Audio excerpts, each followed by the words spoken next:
Thank you very much for attending our afternoon session after a very delicious lunch. Just to let everybody know, we are still doing our blood drive.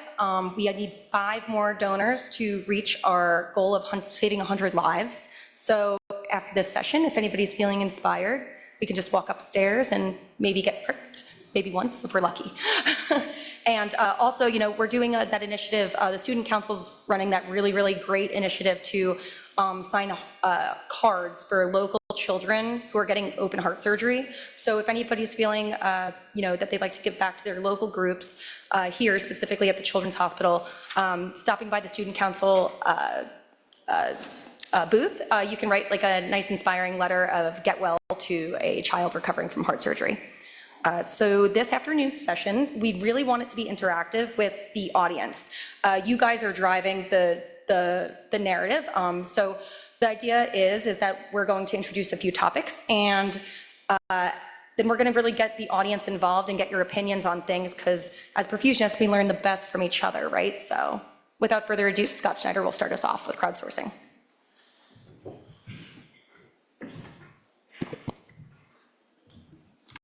Hi, everyone. So crowdsourcing, that's what we're going to be talking about here. Crowdsourcing is it's a fancy word. It sounds new to me, at least. I'm still struggling with the idea of TikTok. But the term crowdsourcing, it was actually coined all the way back. Is my slide up? Yeah, in 2006. And the concept it's really simple. It just means that you are reaching out to a larger audience for information that you might have otherwise just gone to 1 or 2 experts for. When you hear the word crowd, you might think of something good, like a party or a big conference, or you might think of something bad, like mobs or crowd control. But it was in 1906 that statistician Francis Galton elegantly displayed the beneficial power of crowds. He was attending a fair in Plymouth, and he was intrigued by this weight guessing contest that they had, where 800 people, all of them bought tickets to guess on the weight of a live ox you see up in the picture there. And they're all hoping that they would be the one that would guess the accurate weight, and that they would be able to win one of several prizes. The people that were purchasing the tickets, they were butchers and farmers, but they were also clerks and fairgoers who had absolutely no livestock experience at all. So Galton, he was curious what the average guess would be among all these people. So what he did when the thing was done was he borrowed the tickets from the fair organizers. He took them all, he arranged the results from highest to lowest, forming a bell curve. He added the estimates, and then he calculated a mean. And he thought that if he had a whole lot of good guesses and a whole lot of bad guesses, and he put them all together, he'd end up with one big bad guess. And he was wrong. The mean that he came up with was accurate within 1 pound in 1,000. If you look up Francis Galton on Wikipedia, after we're done with this, you would be using the wisdom of crowds, right? That's the whole basis of what Wikipedia is in the first place. The concept, though, of crowdsourcing, it continues to expand and evolve in terms of how we can take these tools and apply them directly into healthcare. So these are just a couple examples that I found when I was going through the literature I wanted to share with you. NNCI, it's the National Neuroscience Curriculum Initiative. It's a collaborative society. Their mission, it's the same as us. It's to educate their members. So an idea that they had not too long ago, what they did was they put together a workshop. And during the workshop, they presented the background on their self-study resources that they offer to their members. And they showed them what they look like, how they make them. Then they pulled all of the attendees aside, and they asked them to write a sample module using a subject of their own choice, and then putting it into the NCI template. The big picture, when the whole thing was all said and done, one creative idea for a workshop ended up generating over 100 new education modules for this nonprofit website, all of it made by volunteers on the spot.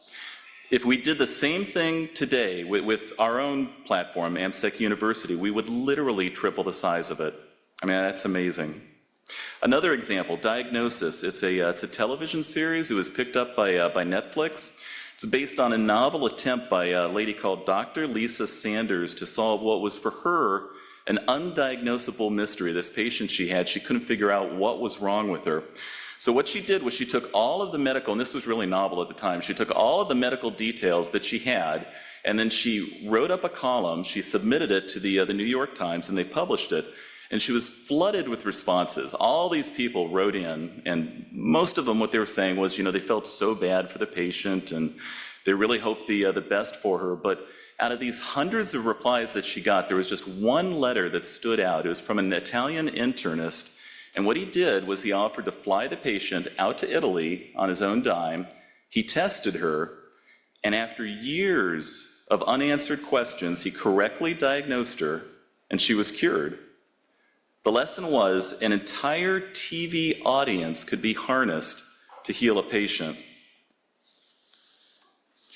COVID forced us to come up with some new strategies during the worst period of the pandemic when we were struggling to find vaccinations. Residents of California and Texas banded together and created online platforms where volunteers could call out to vaccination sites, and then they could report back to the websites with availability of helpful details, how to make the search easier for vaccinations. In less than 2 weeks, groups like Dallas-Fort Worth COVID Vaccine Finder grew by over 2,000%, offering contact information, availability, and age limits to tens of thousands of people per site, reducing all of the confusion that we had during that time and increasing government accountability at the same time. Lastly, one of the crazier applications of crowdsourcing that I saw was it's a collaboration between a group. It's a software developer called Gearbox Studios and American Gut Project. It's called Borderland Science, if I can get this, playing. What the players do is they move colored blocks between columns and rows. It looks a lot like Tetris, and they win game currency so they can go combat machines and aliens when they're done. But the whole time that they're doing this, they are totally unaware that the blocks and the shapes that they're moving around actually represent nucleotides and RNA gene sequences that are collected from stool samples that, when sorted correctly, are assisting researchers in the background to correct millions of computer errors that occur when they're mapping the microbiome of the human gut. So you've got these gamers, they're sitting in the background, and they're playing these games, and they have no idea that they're actually assisting in genome sequencing. The collective knowledge and power of group effort can be significant. So with all of that in mind, our presenters will now describe 3 common challenges in perfusion, and then utilizing you, our crowd, we're going to discuss your thoughts after each presentation. First up is Susana Stripling.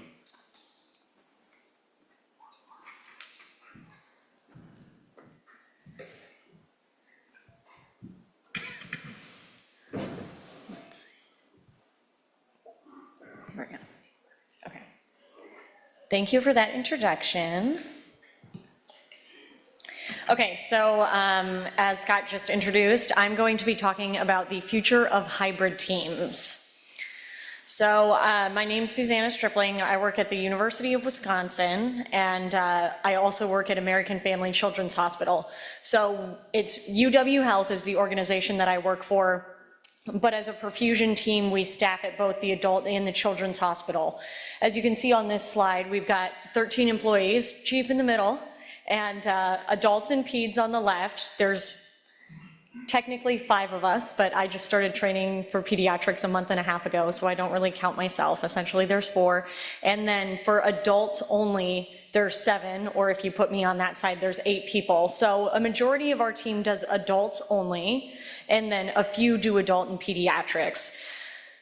Up until about a year ago, there were 7 and 7, so it was a 50-50 split between adult and pediatrics, whereas right now, it's about 30% of our team is doing adults and peds, so 30% doing peds, and then 70% doing adults, which has drastically changed things for us.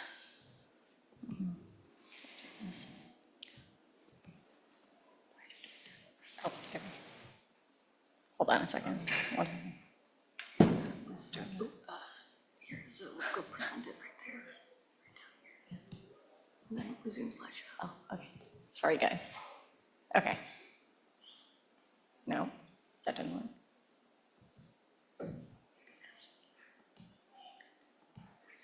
Here, I'll click escape.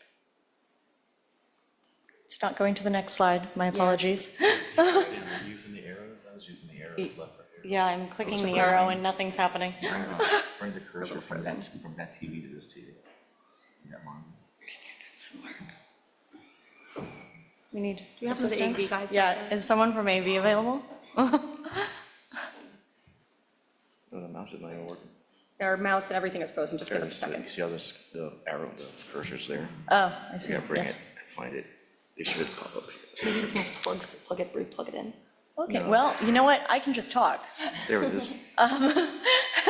So basically, while Mark is working this out, the next slide is just a pie chart of our caseload. So at the University of Wisconsin, there's 13 employees currently, and we do 700 adult pump cases. As of this past year, we've done 700 adult pump cases, 260 pediatric pump cases, 600 TAVRs, and 120 ECMO cases. So that's approximately 1,700 activities is how we count things, which looks at about 130 activities per perfusionist. However, the pediatric caseload makes up approximately 27% of all of our cases when we look at pediatric bypass and ECMO.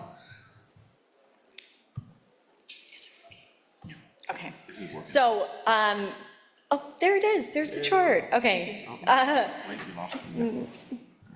Oh, okay, so this is the chart. So basically you can kind of see that most of our caseload is adult bypass. We do a very hefty amount of standby TAVRs, and then we have pediatric bypass and ECMO, so we're looking at approximately 27% of that pediatric bypass is, 27% of our cases is peds bypass and ECMO. So current issues with this staffing model. The original team structure was that University of Wisconsin was a hybrid team where everybody was required to do adults and pediatrics. However, there were some articles that came out in JECT over the years, and it was survey data, but the survey data said that you need approximately 42 or 43 cases as a pediatric perfusionist to stay competent a year, and if everybody on our team was doing adults and peds, you were looking at some people doing only 5 or 10 pediatric cases the entire year, so they're just losing that competency. So that is when it split off and people were given the option to do adults versus peds. Like I said, within the past year, we lost 3 pediatric staff members, so it cut down the amount of people taking call for the team, and then we sat back and we looked, are we truly hybrid when less than half of our team is doing adults and peds, and when we are so short-staffed on the pediatric side that those people who do adults and peds are at peds pumping peds cases every single day. Furthermore, in December, our pediatric cardiac program just began doing heart transplants and VADs, which has added a significant amount of cases and middle of the night calls to change out connectors or take little trips with our VAD patients. So that's added an extra stress on our already diminished team. Furthermore, additional call also becomes additional hourly responsibilities. We have someone in-house for adults and pediatrics. Even if there are no cases, we have someone in-house from 6:30 in the morning to 5 p.m. But usually there's a good amount of relief. We'll have someone come in at 11, so you're not doing anything, you can leave at 11. But as a pediatric staff member, we only staff 1 peds person per day, so then you're stuck taking all of these hours, even if there aren't any cases. Limited training opportunities. So currently I'm training for the pediatric team, but the way that the surgeons have structured it, they want to train 1 person at a time, and they want to gain their trust in us, and they want us to trust them.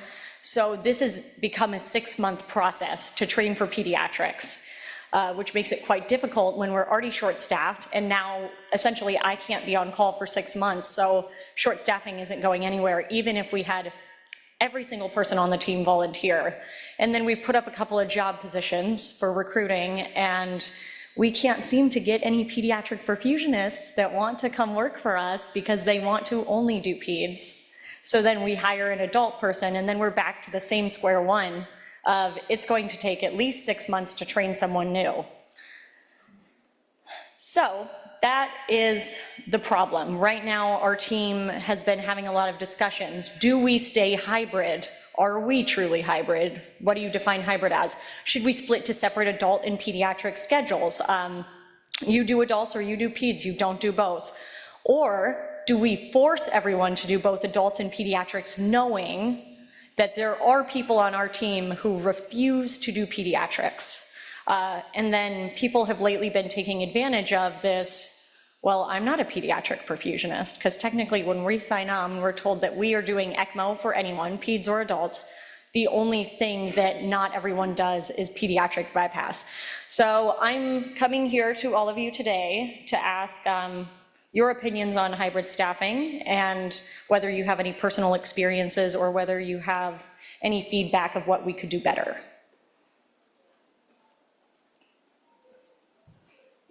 Thank you, Susana. So what do we say, guys? Any ideas to help her out? Hi, thank you so much, Susana. My name is Julie Fensky. I'm with the University of Southern California and Children's Hospital Los Angeles. Our team is 13, and we utilize the same staffing model where about 5 of us go to both adult and pediatric sites, and the other 7 do exclusively adults. For us, that has worked out pretty well, having that staffing model, but I wanted to bring to everyone's attention the struggles that we have had as far as call.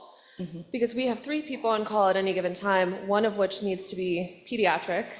And at USC, we often have callbacks, things happen overnight. Children's, not so much. And so there becomes this really uneven split between call, and I have to imagine there's some sort of resentment because of their, the uneven call hours. So for us, the hybrid staffing model has worked pretty well, but the call model is something that we still have to figure out. Thank you for that. And it sounds like your call schedule is very similar to ours. We always have 3 people on call every day, one of which is a pediatric perfusionist, and they come in at 2 o'clock, and then you're stuck doing the peds case. But essentially, even a second call, you're always first, because if a pediatric case comes in, that's on you. So I don't want to get off topic, but it kind of perks my ears, the last line when you mention, do we force everyone? Because you use the word force, and it's kind of got bad connotations to begin with. But it's interesting, because I know where I'm at Duke, we had something similar with our ECMO transport team, taking in referrals from other hospitals, and we used to do it as one big team. And it was really difficult to manage, because we knew that you could be going by 3 different modes, by plane or by helicopter or by ambulance, but not everybody's comfortable with all of that. So we actually had to break out a grid and say, well, you're comfortable with helicopter, you're comfortable with the ambulance, you're comfortable with plane. And then when something would come up, if it was your call and you're like, oh, I'm not comfortable with helicopter, then we'd have to go down and listen and see who's actually comfortable with helicopter. And it got a little bit out of hand up until the point where we had in the service that we were using, they had a helicopter go down. And that just traumatized everybody when they saw it on the news. And you're seeing up front, pictures of the wreckage, after it's done. And everybody's like, I'm out of here. So we ended up going to a dedicated team, but just kind of highlights the same kind of challenges of do you make it mandatory to say when you're coming on you're doing it, whether you're comfortable with it or not, or are you not? Yeah, absolutely. And I think that sometimes when you don't make it mandatory, people can take advantage a little bit of, oh well, I don't want to, I don't have to, I don't feel like it.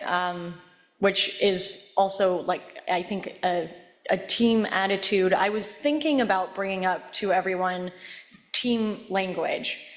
We previously didn't have anything. We were like, okay, we're a team. And I think this goes to Dr. Sun's talk about just the language in the collective group. In the past 6 months, people have started referring, rather than we are a perfusion team, well, there's the peds people and there's the adult people. And I think it definitely changes the mindset and changes the attitude. Bill Harris here in New Orleans. Yeah, for many decades, a couple decades, I was doing hybrid, doing both, because we didn't know better, and it was all done within the same hospital. I found it really kind of cool to be doing both, I don't know if I'd want to do it now, but I'm older. Do you incentivize for the added capabilities of doing adult and pediatric and possibly ambulance? Is that any kind of monetary incentive or anything like that? I see by your smile, probably not, but that's... Well, it's funny you say that. I'm a yes woman, so if someone asks me to do something, I will say yes. So I was asked to do pediatrics, and I should have asked if it was incentivized, but I was just like, yes, I'll do it. Turns out it is not. So I could that tell was by a the smile. surprise. It's altruism, the goodness of your heart. Yeah. Yeah, No, but it's I wonder- something. So it is not incentivized, and we definitely work more hours. And back to the team behavior and how everything goes, one of the adult perfusionists was sitting as our N+1 person the other day, and she's like, I'm gonna track everyone's hours because I think the adults work more than the pediatric people do. And I'm like, track it, go ahead. We work a lot more, and we do not get compensated for it, which, again, team morale. Thank you, Susana. We really appreciate that. Yeah. Any ideas come I to do mind? like it though. Sorry to interrupt. I enjoy doing hybrid. I enjoy doing both, especially as a new graduate perfusionist. But it's interesting to see how many people are on a hybrid team in this room. 1, 2, 3, 4. Okay. Can I ask, the people that are in hybrid, are you doing your pediatric and adult cases in one operating room area, in one suite? No. So separate hospitals, separate buildings. You brought up a good point. Your backup. Now you can be possibly in a situation where you're doing a pediatric case and your N+1 is not a peds perfusionist. So what do you do? Yeah. Well, we still would we call someone from the adult side, because essentially you're still, there would still be a pediatric perfusionist on the case, but you just gotta be really good at describing stuff. I gotta be like, okay, go in the third drawer from the top, and then there's a arterial cannula, and make sure you grab the blue one, not the gray one, because the gray one's the wrong size for the line. Because also, since we have the people who are not peds perfusionists, they're like, well, I don't need to learn what's in the pump room, I don't need to learn where supplies are, so it has made it difficult in emergencies and slightly unsafe, because I mean, then it takes longer to find stuff. You might not be getting the right stuff. As far as those hybrid centers, is everybody doing both adults and peds, or is it, well, I'll start with that. Is everybody doing both adults and peds? Or not the whole team? Yes, that's a nod, okay. No, okay. Thank you for this. Appreciate this crowdsourcing opportunity here. So I think I'll dovetail off of Bill's comments. I mean, have you had a discussion about incentivizing this with administration? I might have missed it when we were trying to get your slides to move forward, but have you had a discussion with administration on opportunities to incentivize it? I mean, one of the strategies that I've seen used is they have different clinical ladders, right? Clinical levers, perfusion 1, 2, and 3, and yes, that would come with a monetary incentive, but also comes with some prestige. I mean, I was an adult and pediatric perfusionist for many years, doing both as a hybrid, and we looked at that as a badge of honor that you can. It's not easy to go back and forth. Today, for my morning case, I'm doing a 3-kilogram Norwood, and then I'm going to go over and do a 90-kilogram cabbage, right? And so, in that respect, could there be?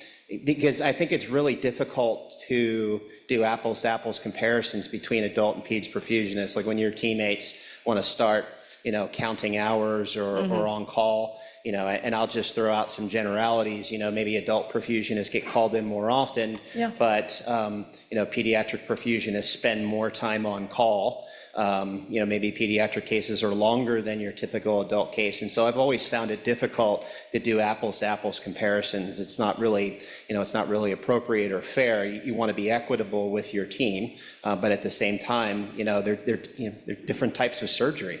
and they have different expectations. And so, maybe the development of a clinical ladder or having those discussions to incentivize not just the people who are on the PEDS team, but people who aspire to transition to it when there's an opening. Yeah, I think that's great. We did, well, I shouldn't say we, back before my time, I heard that they did go to management and they asked for more money and they got a one-time retention bonus. So maybe it's worth going back and talking about seniority, because that is not something that we have. Everybody's a perfusionist, everybody has the same pay, well, depending on experience, everybody has the same base pay. So I think that having extra money would definitely motivate people for sure.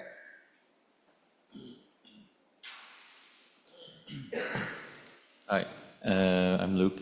I'm a male, so I'm going to ask a male question. But have you asked your team what they want to do? My team? Yeah?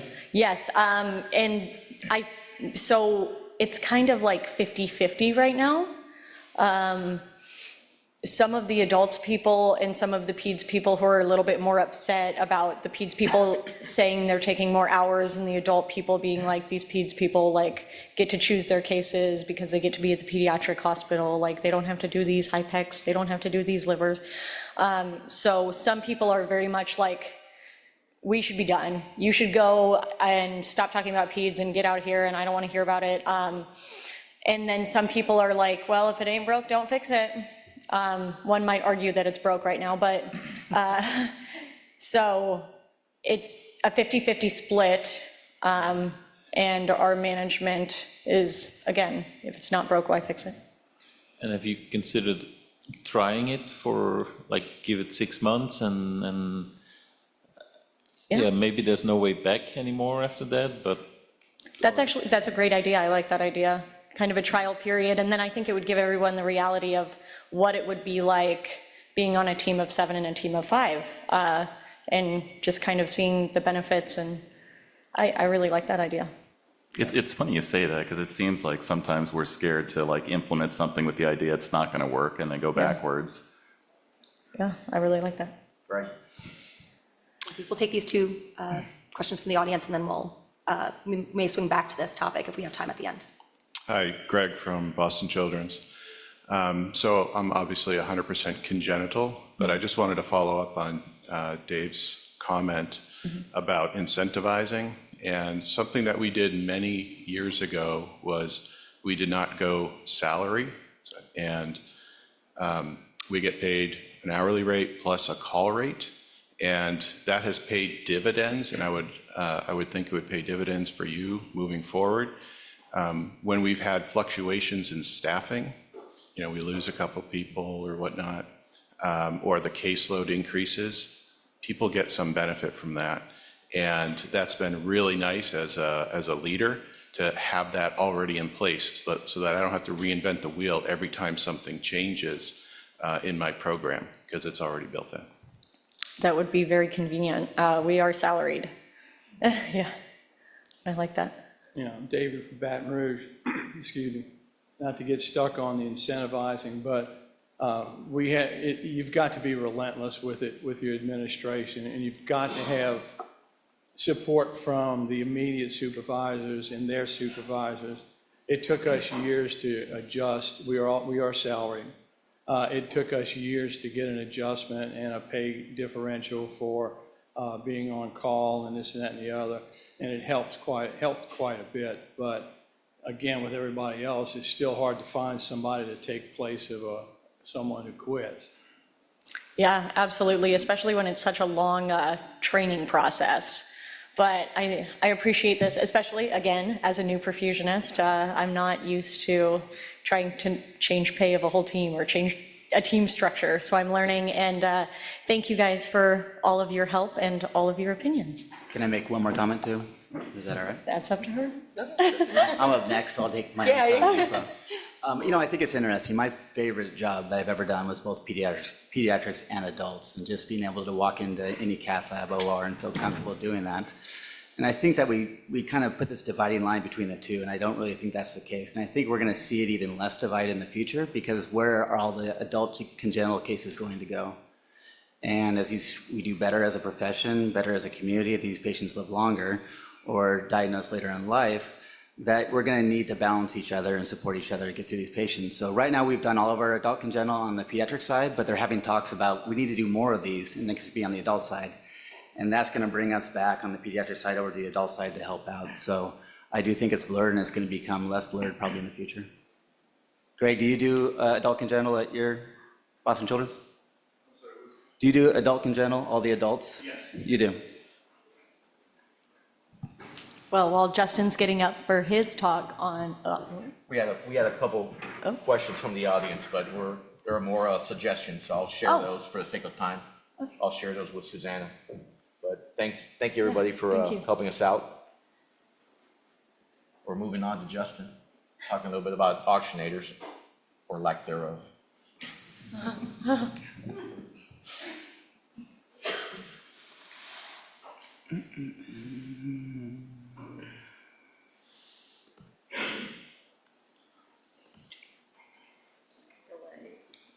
Let's check the IT first here before we get going.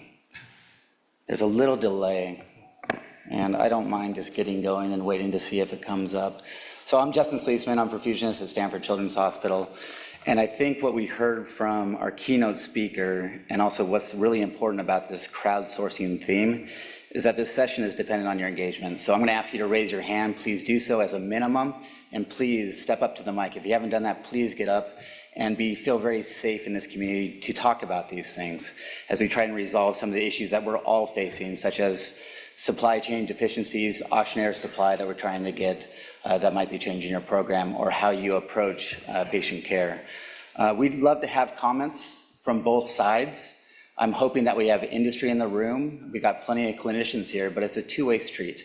And so if you're industry that is in the audience or on the virtual chat, please chime in, because we'd love to hear your perspective. Because I think as clinicians, we come in the morning, the team feels there's only 2 FX5 oxygenators on the shelf. You're feeling that pressure. The team is wondering when supply is coming in. Do we need to accommodate, make a change, get a different vendor? And it becomes a complexity that maybe not necessarily needs to take place, or takes place less frequently.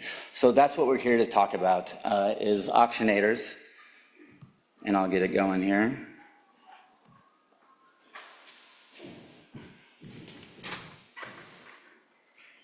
Perfect.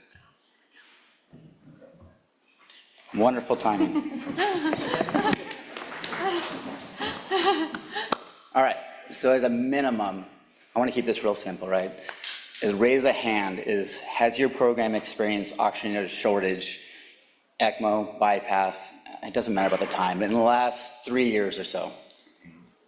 Fantastic. That means we're going to have a lively discussion about potentially ways we can improve this. The next question. I think it's important though, did this affect patient care, or was it just an annoyance, a bunch of emails that went through that you got to deal with, tell your surgeons that there's nothing available, we're doing the best that we can? Or did you actually cancel cases? Have you canceled cases due to unavailability of oxygenators? Right, we talked about this, and this is what I expected too, is that perfusion, I'm hoping that nursing and respiratory therapy are here too, of course, but that perfusionists, we just find solutions. And is that the best thing to do? To think about, okay, well, I was using a certain oxygenator, I've got to bring in a different tubing pack, a different oxygenator to find a solution to this problem that I'm feeling the burden of, but maybe we could backstep it a little bit, ask industry, understand the supply chain to get products to our hospital. All right, last question is, what best describes the current status of your institutional oxygenator availability in comparison to last year, your primary one that you use? Is it, raise a hand, is it the same? Secondly, is it better? Or is it worse? That is quite mixed. And I think that shows the variability of product availability from these different companies. And so I'd love to hear about that too in your perspective. So a little bit before I really want you to step to the mic and really engage everyone here and share your problems and solutions that you've created, I want to give 2 perspectives, right? This is the industry perspective here, the 30,000-foot view of supply chain of why don't I have the oxygenator on the shelf that I need for my patient? If you don't have the fibers to make the oxygenator, it's like having a car that doesn't have an engine. So a lot of times it's been raw material shortages where you can't even create the products themselves. The superior lead time then will be altered. They are dealing with, of course, labor shortages, which we've seen in the past, rising costs of employees, which is challenging to get people to put these things together and be part of the team. The system itself could be too complex versus too lean. Somewhere Goldilocks in that area is what we need to do. Geopolitical relations might affect things. And then, of course, like AmSECT has their standards and guidelines, we need some type of standard, whether that's the CE mark or the FDA, but is that too strict or maybe too lenient of bringing things to market or taking them away from the market? Now, individually, our institution is one, I've really learned, and our whole team has learned this, is be informed, stay engaged, right? All you can do is educate yourself, strengthen your representative communication. We hedge a little bit. We have one supplier, but we could talk to another, and just to make sure that we have a backup plan in place. And I don't think that's offensive to anyone, because we're here to do patient care, and we want to make sure we have the right equipment to do so.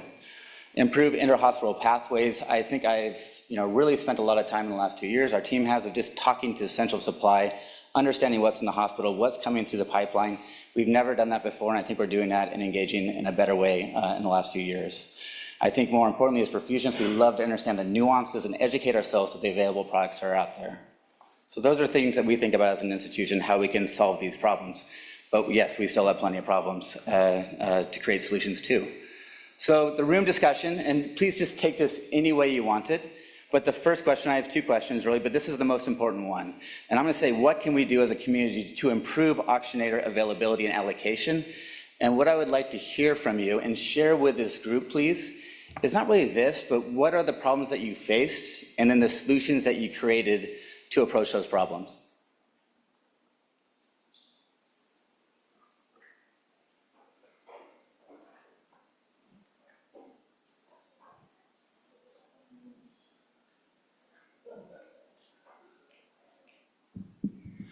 Good afternoon, Greg Kitchen, Washington Hospital Center, Washington, D.C. Large program. We have had manufacturing concerns for what seems like a couple of years. So I think what we learned early on was no matter the outlook of your primary vendor, you have to look for a secondary source. It doesn't really matter what it is. So we, like everyone, have a custom pack that we prefer to use from a specific vendor, have engaged an opposing vendor to create our same pack. And so using a dual vendor pathway seems to have been a little bit more, we've had a little more success with that in having supplies, at least from a tubing pack perspective. A lot of it is staying engaged with your vendors. Oxygenators, same thing. We had to switch to, I think we're on our third different vendor when it comes to having oxygenator availability. But having those relationships, I think it helps us that we're such a large center. And so we sometimes get eyes put on us that other smaller places don't, which is, kind of part of the challenge. But engage your neighbors. We have large centers in the area. We talk often. I know what my largest hospital across the river in Northern Virginia kind of stock and keep, and so we've shared product together. And the vendors really want to be engaged with you, and they actually will help connect those things if you haven't, because they're trying to find the solution for everyone, not just you, because we're all in the same boat. So dual vendor, engage your sales guys, because they have a larger outlook than we do. So that's kind of what we've done at the hospital center. Yeah, thanks for your comments. I absolutely agree. We're a large center in the adults and the pediatric side at Stanford. And then when you do share, though, I've heard not horror stories, but you're trying to do a good deed, of course. We all do this every day with our patients. But when you give out supply, then you kind of leave yourself a little bit of a hole in your institution. That's a challenging thing too. So really approaching your industry and talking with them and getting your auctioneers is probably the primary thing to do, what you've done. We've talked about trying to have integrated auctioneers and tubing packs together too, and I think it's fantastic until it doesn't work, of course. And then you're challenged, but if you can get that and it's worked for you, fantastic. But we feel the necessary need to maybe hedge a little bit just to make sure that we can, of course, do the primary thing that we're supposed to be doing is provide patient care. Next, please. Yeah, I'm David again from Baton Rouge. We are a center that does 600 to 700 hearts a year, all adult. We do have tubing packs that do have integrated oxygenators in it. One thing that we've found that is trying to deal with central supply and that area, they have no idea what we're doing. And you try to explain to them, you know, I can't do heart surgery if I don't have the oxygenator. So we've gone through a exhaustive explanations, and sometimes it hits and sometimes it doesn't. But we really count on our salespeople that are delivering us our oxygenators and our tubing packs, because they will get ahead of it and they'll say, look, we've got 20 of your tubing pack on the shelf. We're building more. They're coming out in 2 weeks. But we also know that the hospital across the street, their tubing pack is almost identical to ours. And he says, well, I've got 15 extra ones of theirs. So we really have a real close relationship with our manufacturer as far as the tubing packs go. So we have run short a year or two ago, but now we're pretty much set and we're hopefully ready for anything.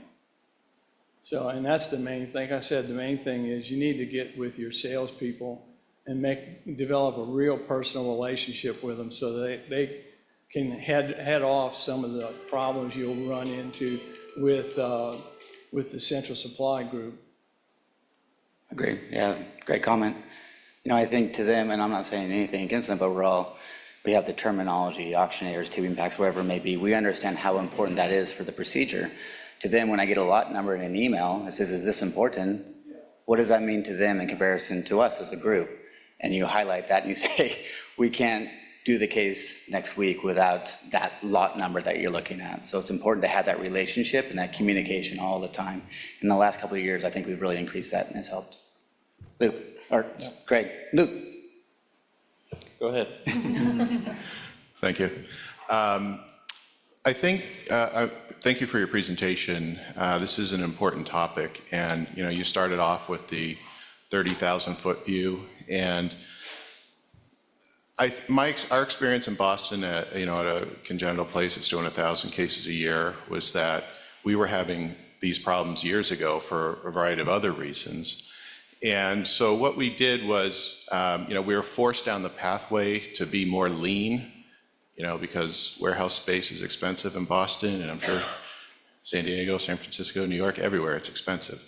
And so what we did was something that I'm kind of curious to know how many people in this room do, is we have off-site storage as well. We obviously have storage, 20 tubing packs or 15 tubing packs, whatever, for every size, and the same with oxygenators. But I'd be curious to know how many people have off-site storage and how many weeks or months they keep, because we are taking care of people. We're trying to save lives, whether we're doing adults or peds, and we have to have that stuff. So it's not a short-term solution, but it's a long-term solution. And when we got pushed back to do the lean thing years ago, when we went down that path and then had problems, all of a sudden it was easier to expand our inventory. So now we try to keep a month on hand. Doesn't always work out that way, but that's what we try to do to smooth these things out so that we can do things like the gentleman that spoke last said, to call your partners. I'm in Boston, there's tons of hospitals there, and everyone works together. And so that's helpful, but this gives us more time to work through those problems instead of saying, I have to cancel a case because I don't have the oxygenator for next week. Do you want raise of hands at all or anything to say, do you have an off-site location other than your hospital that you store supply for a month or so?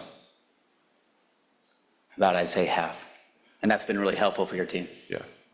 One of the, one of the comments online was that the back orders involve way more than pumps and packs and oxygenators. They also involve cannulas, cell saver supplies, blood filters, you name it. Yeah, thanks for that comment, Mark. So we actually have off-site storage for all the products that we've had problems for. We've only got 15 minutes for this, but we could talk for hours about it. Everything. Luke? Okay, I have a remark and then maybe well, not a solution, but a suggestion.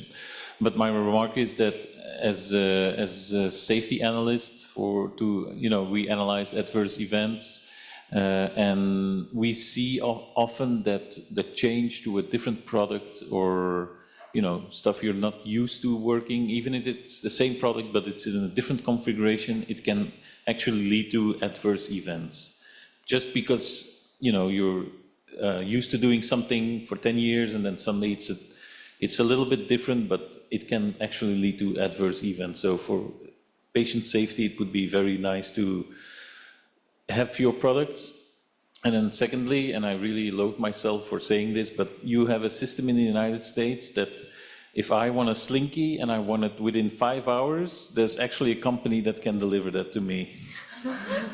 And, I know a Slinky is not a sterile product or not regulated, but like I can order a hamburger in New York and have it frozen, delivered in Seattle. And I don't get it. But it's probably about money, but. So, can I ask real quick because I'm what you said there in the worst of it, that to the point that was made online there, it has to do with all products, and I know we really struggled with tubing packs at Duke. At any given time, we've got a lot of students and a lot of new hires going through. Like, show of hands, did anybody feel safety concerns that had to go through different tubing packs or products? I know I did. Yeah. And it's the training that it takes too, especially in the ECMO space when you have a lot of specialists. When you're going from oxygenator to oxygenator, the amount of training and the time it's going to take to get them proficient in that too is important. But Luke, I don't have an answer for you. But thank you. This will be our last question until the end. Sure. Yeah, this is Brad Horvath. I work in Michigan with Comprehensive Care Services. So just like everybody else, we've had the same issues over the last couple of years. But we have an extensive network of hospitals that all work together, which has been very helpful. To kind of pull off of Luke, what he said, in terms of safety, it definitely is a difference. A lot of times, not just as the perfusionist, we're seeing things, the pack's a little bit different, even if it's a hospital down the street. So usually we'll do an in-service in our pump room with our perfusionists, but one thing that comes up more often too, specifically with the surgeon and the surgical team, things are different colors, things are labeled different, tubing sizes and lengths are all different. And I think a lot of times that's what's missed, is the whole surgical OR team having exposure to those different packs. Because then they all get nervous, and that's where that safety issue comes in as well. So I think something to definitely be aware of is how it affects the whole team, not just the perfusion team. Well said, yeah, thank you. We'll take one more question. Last comment, Chet Saplika, Comprehensive Care Services. One of the gentlemen over here talked about size, and size does matter, because I will tell you that the manufacturers with the shortage, were unfortunately discriminating somewhat against smaller accounts. I think, we as perfusionists have a responsibility too. If you go ask your Vernova rep, your Turner rep, your Medtronic rep, how many SKUs they have on different packs, it's pretty amazing how many they have to build. And that complexity in and of itself creates a lot of problems.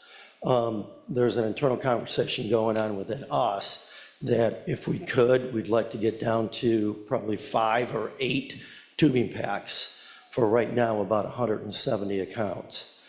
That's a big pull and a big push, but it's something that we've had to seriously think about because, again, of that complexity in the system. If we had that few, we could pull packs from just about anywhere. And we're also fortunate we keep extra supplies at our warehouses up in Michigan. So while we ran short in certain places, we just ended up moving stuff around as well. Thank you. Thank you, Chad. And to that point, right, nobody likes generalized change, right? Everyone's a little uncomfortable with it at first. So that solves a lot of problems right there, being able to integrate and steal from Peter and give to Paul in a way. Thank you very much, guys. I'll just end with this, too. The last question is that we talk about this, but it's really trying to create some solutions, and I think this talk leads us down that pathway. So it's how can AmSECT support membership in providing timely information relevant to supply chain disruptions? That's something that AmSECT could do with all of its members, if it's using AmSECT Connect, WhatsApp, whatever it may be. But if you have any feedback for AmSECT, it'd be wonderful to hear that. Just want to leave it at that.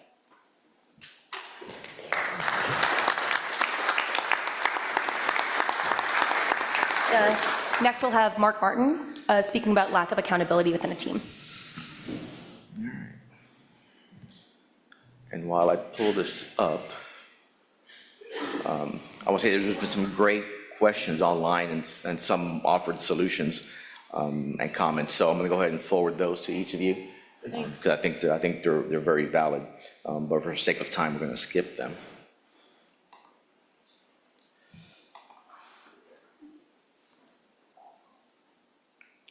Justin, you have to show me how to do this again. It's just time. It's like Here it comes. All right, well. no, those are the rolling slides. All right, I went to the wrong one. There we go. Nice. It's not. Okay. Well, thank you, everybody. This was a interesting when we were tasked to identify some topics that we would all need some help with and participate in. This one kind of jumped out at me as an opportunity to discuss, what interpersonal skills we have and what interpersonal skills we don't have. And it was nice that Dr. Sun's talk this morning was on team building. And this is maybe my take on what happens when the team's not built where you want it to be. So, talking about accountability. First, we got to define what is lack of accountability, or what is actually employee accountability. Before that, we need to figure out what are the responsibilities of an employee, and if those are really communicated to each one of us appropriately. And when talking to others around and getting ready for this, I asked, and these were the things that jumped out or were told to me: perform the duties required by the job, complete the tasks that you're assigned, be present. Someone said show up, which seems probably the bare minimum. And then meet those expectations that you were given. But when you look at accountability, part of that, for me, it was taking ownership of those responsibilities and understanding how lack thereof impacts the team as a whole.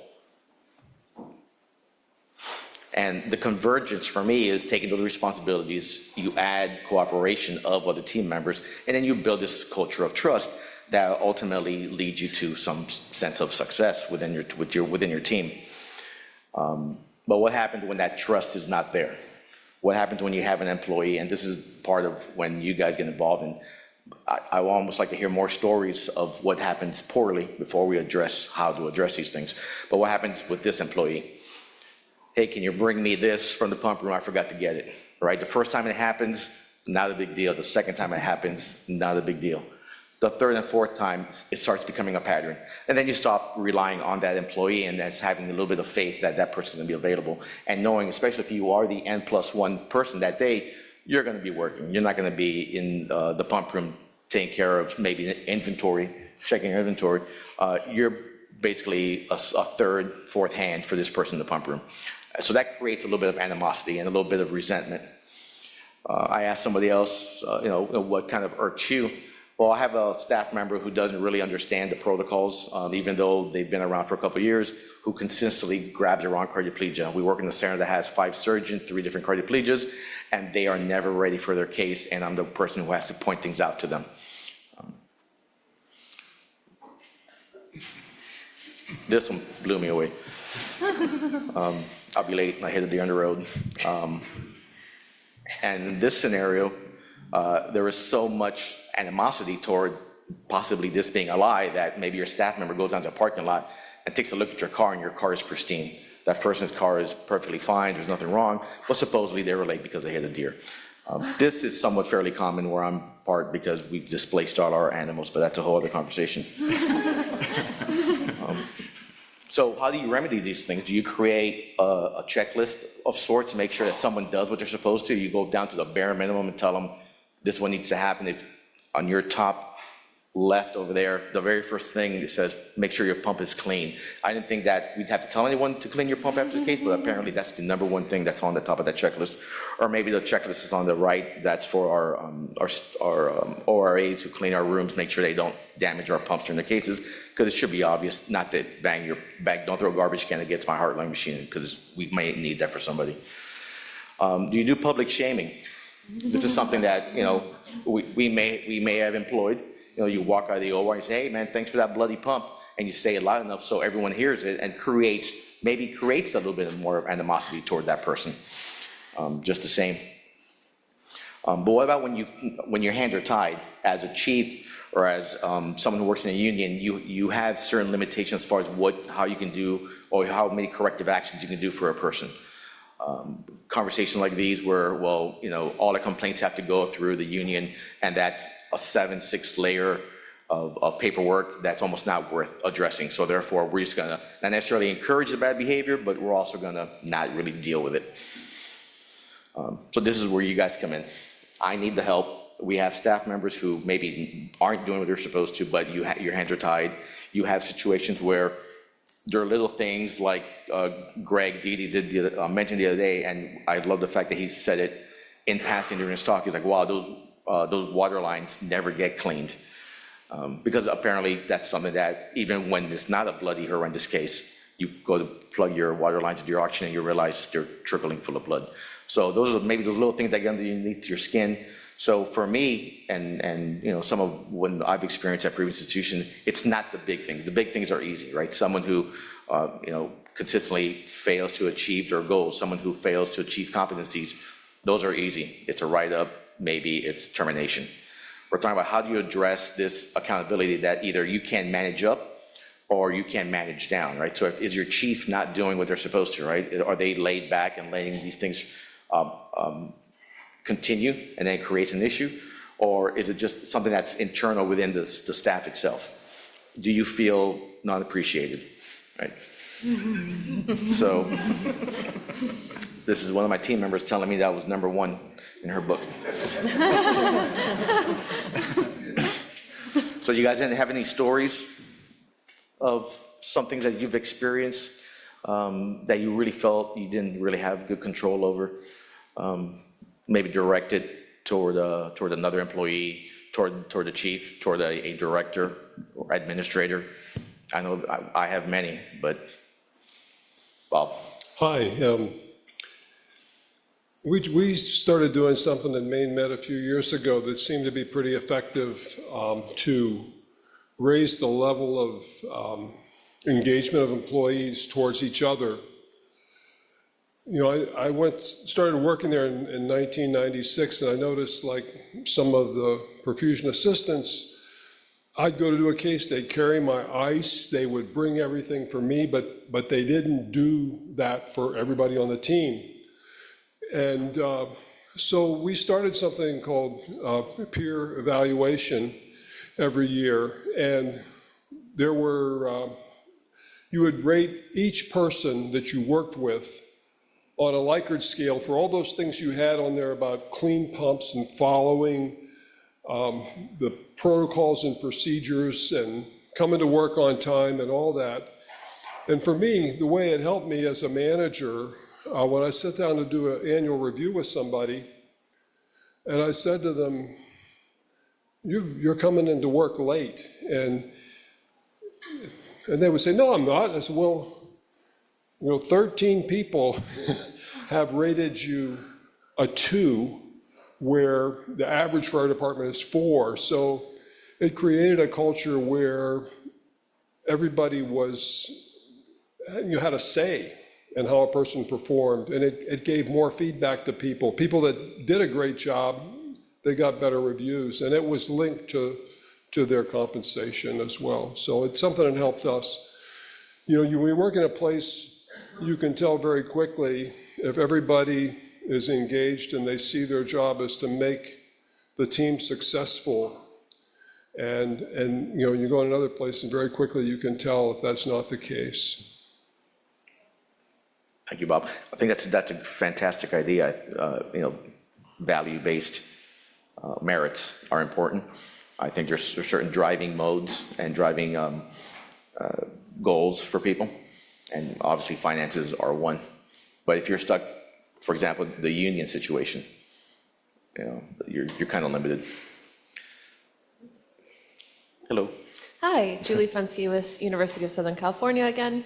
Thank you for bringing this up for conversation. We do not utilize any sort of N+1 model, and so accountability is a little evasive for us. Everybody has their own cases, and we're completely responsible for having our own supplies and being self-reliant. So it's kind of an interesting issue with us. But I think motivating people to be accountable, you can either have controlled motivation where, you know, there's the threat of positive or negative, or you can have intrinsic motivation, and studies show that more effectively intrinsically motivating people to achieve and succeed is more effective. So I think it kind of begs the question of how do we help our perfusionists take pride in what they're doing, and how do we help them to want to do good, not because of threat of public shaming per se, but, you know, can we help encourage them with praise and thank yous, and helping build that intrinsic motivation to do the right thing and be accountable. Thank you. Yeah. Thank you. I think that's key. I think the power of please and the power of thank you really is underrated. I think someone who feels appreciated, someone who has some ownership in the department itself has more of an ability to succeed than someone who feels underappreciated. And I think that's 100% true. I think you treat people with respect, and you treat people with the respect you expect to receive back as well, and you create that culture of trust.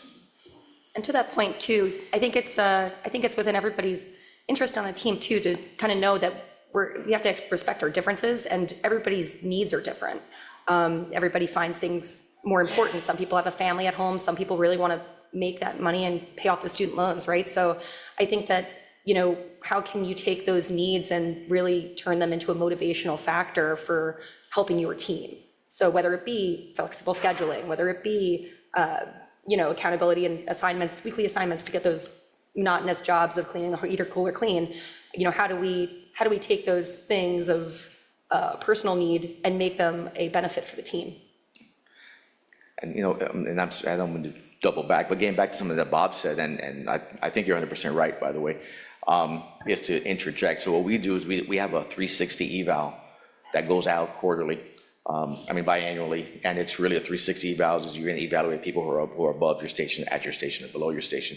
And that eval for our team goes to everybody from the surgeon, the physicians, the perfusion team members, the perfusion assistants, even it goes to the administrators and some of the nurses and anesthesiologists, but also to the clerical workers at the front desk as well.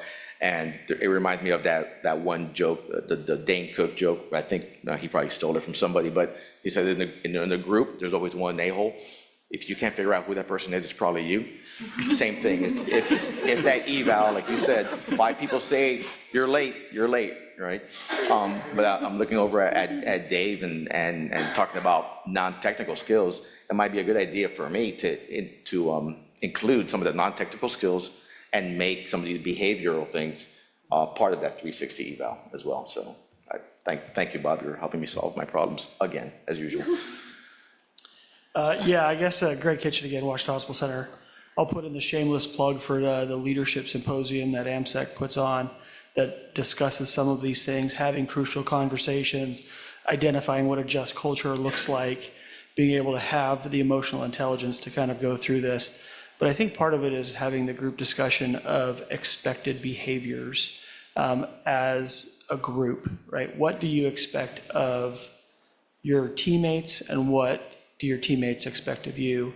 Having that clear direction, I think, is key, because if people walk in not knowing what the expectation is, then it gives them that latitude of, you know, of not participating like they should. So I think having, you know, a group-centered, this is what we expect, this is what we won't tolerate, and if you're going to be part of this group, this is what we expect. I think it starts in the interview process when you actually are having candidates. We want teammates that are going to live up to this. I think In the leadership symposium, Kenny Shan talked about, right, when he walked into Mass Gen, the culture there was a lot different.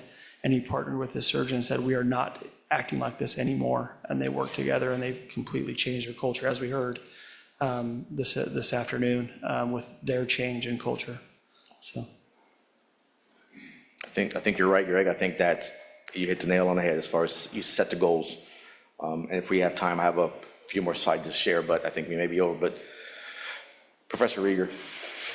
Jim Rager, Cincinnati Children's. So one of the things I learned through the leadership symposium was looking at a book called 5 Team Dysfunctions. And a lot of people may be familiar with that.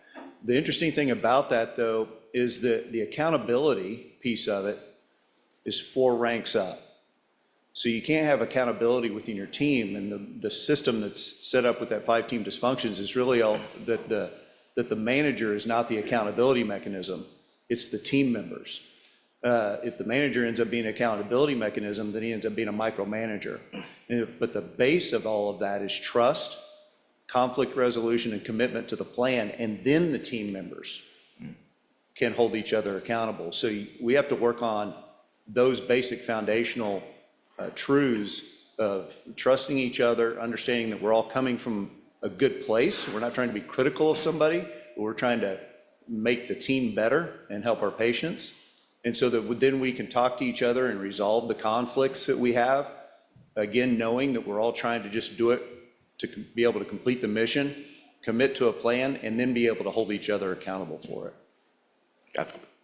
Sir, that's why you are you. That's exactly what this boils down to. It's really the commitment of creating that culture of trust amongst your employees. For sake of time, we're going to bypass all this, but and Greg, there's your Crucial Conversations leadership book that we enjoy for our leadership program. Perfect. Yeah, I think the idea of everybody's accountable is really good. And one thing we did in Maine is we had a daily huddle where the call person led the huddle, so the leadership was passed to different people. It wasn't one person on the team that led it, it was passed around. If you were on call, you led it. And it was like 6 simple questions. What went well today? What could have been better? Staffing issues, supply issues, safety issues. And so, just spending, sometimes it would take 5 minutes, sometimes it would take 30 minutes to go through all that. Just bringing everybody up to speed on those things. And everybody, because they led the huddle on days, they felt some responsibility and leadership. We didn't have trouble with people hitting a deer, but sometimes people hit a moose. And it leaves a mark on your car, it really does. Thanks. Well, thank you guys, I appreciate it. One more question? Go ahead. Rob Amari, Lehigh Valley Health Network in Pennsylvania. Just one comment. I think to build teams, leaders, you kind of have to empower your team members. How do we do this? Just kind of find out every team member, their personality, what they like to do, and basically give them projects and let them know that this is not one person's department, it's the whole team.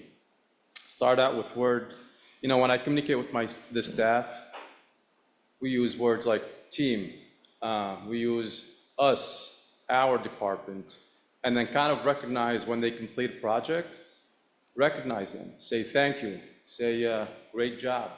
Sometimes we give additional points in the hospital that, gift card or any of those things, kind of just empower them and let them know that this is not my department, it's everybody's department. And then if you have one person on the team who's not going to be a team player, you got to have those conversations. Sit down one-on-one. You got to be accountable. Your team members are, saying this. You got to work on your behavior.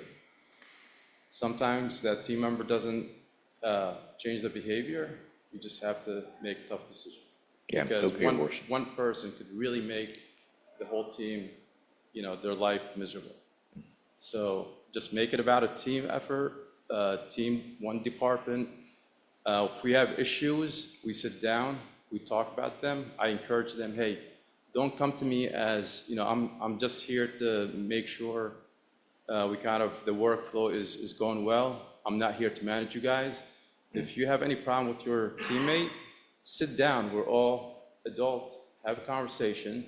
If you can come to, find a solution, then come to me. We'll sit, we'll talk about it, and then find, a good solution for the whole team. So it's all about team, building leaders. And then basically I find out when those projects are given to my staff, they feel they're actually part of the team. They're not left out. They feel good. They did something really good. One person is educating the nurses about ECMO. One person in our department is actually doing the blood management. One person doing the ELSO database. One person is doing the call schedule. So get them involved. Yeah, I think ownership goes a long way. Ownership and appreciation for a job well done. Well, thank you very much. I appreciate everyone's contributions today. Looking forward to hopefully resolving some of the people on my team.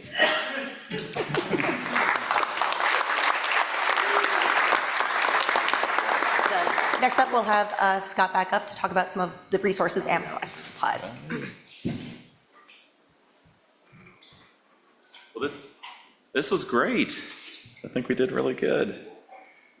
All right, so I need to close this and, Or you can just open up the next. oh, it's in separate shows, okay. Yeah. Right click.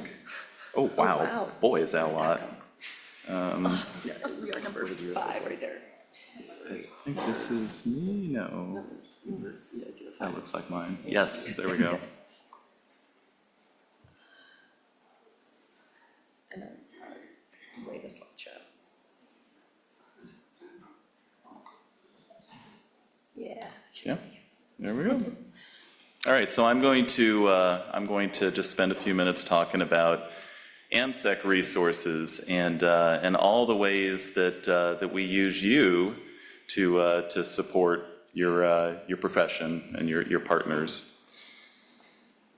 So, as we talked a little bit earlier, and as we were trying to demonstrate here, we can get a lot more accomplished as a group than we can as individuals. All volunteer societies are built on that concept. AmSECT is absolutely no exception. The American Society of Extracorporeal Technologists, it started, like you see in the pictures there, as a small group of on-the-job trained technicians who came together in a Chicago lounge, if you don't know the story, with this big idea of taking this job that they had and turning it into a profession, something that could benefit from some organization. Within just 2 years working together, we had already created a scientific journal from scratch. Within 5 years, the early 70s, we were already exploring certification. If not for all of that organized activity that occurred 40, 50 years ago, standards, credentials, education, who knows where we would have ended up at. You have to stand back and you have to wonder, would this still be a 6-figure job, if not for all of that? Looking at a minimum master's requirement in the next several years, collaborating with surgical and medical societies. The leadership in AmSECT challenge themselves regularly to focus on the value that AmSECT offers its members. But the flip side is, what would this profession look like if there were no AmSECT today? That's what I think about a lot. What would it look like if we had no AmSECT to begin with? AmSECT doesn't exist without its members, and it doesn't operate without its volunteers. If we don't have volunteers, this entire thing comes to a halt. If we don't have members, there is no AmSECT. So this is very much a crowd effort, and we rely on everyone to kick in and help. But specifically, there's some examples of projects and tools that we've started over time that have really relied on crowd input. And so that's kind of some of the things I wanted to review here. The standards and guidelines and the scope of practice are documents that have been created by the International Consortium for Evidence-Based Perfusion. The I in ICEBP is meant to stand for the original concept that the American Society of Extracorporeal Technology would also serve as a liaison to other perfusion societies around the globe. So, in other words, this field that we practice in, we are small enough that our crowd could actually be global. The S&G and scope of practice are created and maintained by a think tank that not only represents some of our best and brightest, but also includes international and multidisciplinary representatives. When they were created, and every single time that we've updated and edited the standards, when they've been modified, they've been presented not only to our membership, but also to peer societies for review and for comment and input, which means that the final product that you receive, it's something that's passed through multiple hands before it ends up being owned by you. Using community feedback, enhancement of the SNG now includes a quick reference booklet, guides for onboarding new department staff, which is a requirement of Standard 2.5, and FAQs to common answers and questions and misconceptions. All of this is on a national scope. The big picture is that internationally, ICBP has created a task force to begin the development of a universal international checklist that could meet the standard minimum requirements for cardiopulmonary bypass in any country under any setting. They're using the Delphi method to do this, which itself it's a crowdsourcing strategy. It's used in research where they survey multiple experts and then they collect their responses and use that to create a consensus. But the checklist, when this is completed, this is going to be just the first step to an even larger goal of creating a universal set of international standards, international, that represents the practice of perfusion across the entire globe. Another huge project, never would have happened if not for group effort, AmSECT University. It's a program that began all the way back in 2013. That's before Google even created Google Classroom. It was included as part of a report that David Fitzgerald was asked to present the board on future opportunities, and it was intended to serve as a component of a larger framework of AmSECT education that would include the newsletter and the journal, and then this, our conference series. AmSECT University is a virtual online classroom with self-guided education modules that include education lectures, as well as new and emerging technologies and processes. It includes competency assessment tools, record management and reporting, as well as tools for peer-to-peer networking. Besides providing this individual learning experience for each one of you, that one of the main goals of AmSECT University from the very beginning was to increase engagement and collaboration in the perfusion community. The way that it does this is providing a platform for members to transfer and distribute educational materials that are first screened, then assembled, and then standardized by an LLC of perfusionists and perfusion educators. And all of this is produced in large part by you, the crowd. So, and I will describe that in just a few moments. Specifically, there are currently 56 courses broken down into 6 categories that include education such as training modules for ECMO and perioperative blood management certifications, leadership, including modules on team steps, policy writing, staff models, blood management, mechanical circulatory support, and general pediatric, oh, we lost our slide. We'll get it. And general pediatric and congenital pathologies and treatments. Technical difficulties. Hold on 1 second here.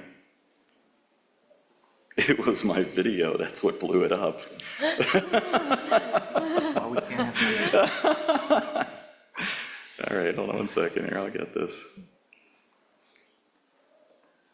There we go. Dan, scroll. Do you know how to scroll? Yeah, you just use the pad and drag. You like click and drag. Click and drag, or Oh, sorry. here I The can. mouse. I just need to go 2 slides down. the slide right below that slide. Sorry. Number 7? That guy right there, number 8. Number 8. Yeah. Slideshow. Play from current slide. Awesome, thank you. Thank you. Where did I leave off? List of all the things that are in AmSECT University. We've got PowerPoint presentations in there, articles and video presentations. All of these are created on demand or archived from conference recordings like we will hopefully have after we're done with this. The presenters are former AmSECT University deans, conference faculty, and average contributors, just like you and me. So sharing content with each other, it provides one more way for each of us to use our individual skills and talents to help educate each other as one big community. So I wanted to walk you through the process here real quickly. One of my favorite topics was history of quality control. I wrote a couple of papers on it when I was in classes. So when we started developing the Pillar Award, which is a Center of Excellence designation for perfusion departments, we realized that there was this wide range of interpretation and understanding and the responses that we were getting back when it came to really basic QA and QI principles and definitions and methodologies. The whole point of the Pillar Award, it wasn't just about, recognizing people and giving out awards, but it was also this idea that we had where we could create this relationship where we could all learn and grow and improve together. So we saw an opportunity here. Is that you get it What I did, when you see a and are you able to turn down the volume? Where you go to, I guess it's not too bad, that's not too loud. On efficiency and productivity. But that's me, like presenting in this for what it's worth. What I did, I took the material that I already had. I had this for a state conference where I had presented it at. So I videotaped myself using presenter view in Zoom, and then I've got a teleprompter app on my phone. So I paid $30 for it. I uploaded it into my phone, and what you do is it allows you to put a document into the app, and then it'll scroll the words across the screen as you're reading them out loud using voice activation. It's a teleprompter like they'd use on SNL, but you can get this on your phone, and the whole point is that putting together a presentation, it literally doesn't have to be more difficult than reading the words right across your phone there. That's what I was doing right there. I submitted it. Perfusion Education Partners, they screened and they assembled it. I wrote a short quiz for CEUs, and then bam, there you have it. We're teaching each other. A more recent project, 6 years ago, the AmSECT Safety Committee had this great idea to create clinical protocol templates to address another one of our standards and guidelines. Specifically, it's our very first standard, Standard 1.1, that says that a provider must, not should, but must develop protocols and incorporate the standards so that standards and standardized practice can lay the framework for every single clinical responsibility that you do every day. In other words, every single thing that we do should be standardized as a department, and it should be based on recognized practice standards. And in order to make that happen, they should all be in writing, accessible, regularly reviewed, and signed off. It's one of the main components of the Pillar Award. If you ever have an opportunity to work on this, it's verifying that a set of protocols like this exists in this format when a department applies for the award. And it sounds so simple in practice, just having the standards for what you do, but we all know this requires a lot of time on top of everything else that we do day to day, including obviously taking care of patients, which is why we're there in the first place.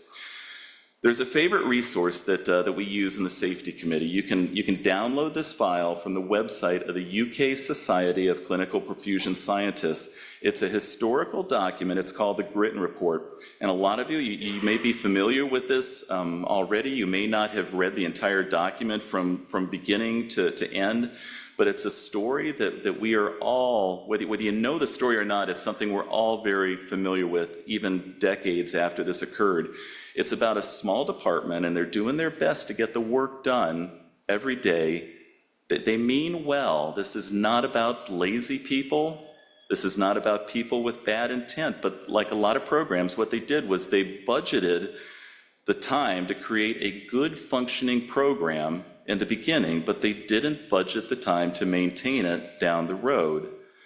So as the caseload picks up and day-to-day complications distract and processes and standards change over time, the documentation of these processes and standards did not, and an error falls through the Swiss cheese and a patient dies, and it's a tiny little girl.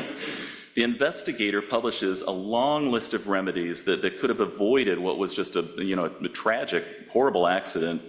One of those recommendations was that departments and employees should be provided with sufficient time to create, maintain, and practice standards. They have to be given that time by the hospital administration, budgeted that time, in addition to everything else that they're doing, because otherwise you're not going to be able to maintain it. Again, it's easy to say, it's hard to do. And in 20 years, you have to step back and wonder, so have we really learned from this? Have we improved from this incident? So to ease the burden, what the safety committee did was they created clinical protocol templates. And the beauty of this project is that it's ongoing. Shauna took the lead on this, and it was a difficult concept because what they wanted to do was they wanted to put together standardized clinical protocols that had enough detail in them that you could actually make use of them, but at the same time, they're generic enough that you could take them and plug them in to any program anywhere, and at the same time having all of the legal disclaimers that we needed to be able to offer them publicly to you. But now that we have them, there's no intellectual rights. They belong to the public. You can go right there and download them anytime you want. They started with adult pathologies, then they expanded into emergency procedures, special techniques, and eventually started developing specialized protocols for pediatrics. And as I don't know if you can see it very well, but if you scan through the list there, you're going to see all of your worst nightmares. It's sickle cell anemia, malignant hypothermia, antiphospholipid, cold agglutinins. If you listen to Shauna talk in workshops and read articles about how this all came about in the first place, this was a true crowdsourced project. When it was initiated, what they did was they created a Facebook page.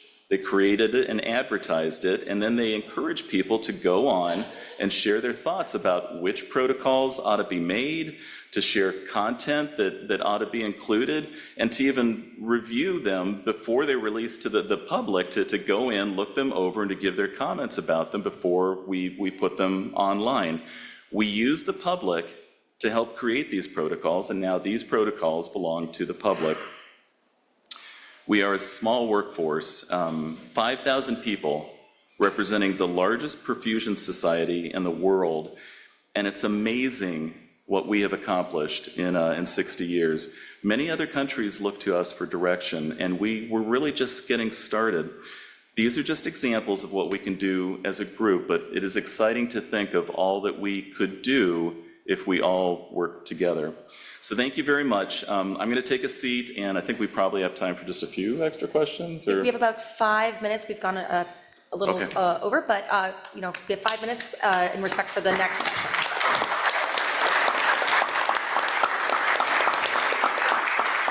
And if there's not much to say about it, we can always do it informal at the bar downstairs. Nothing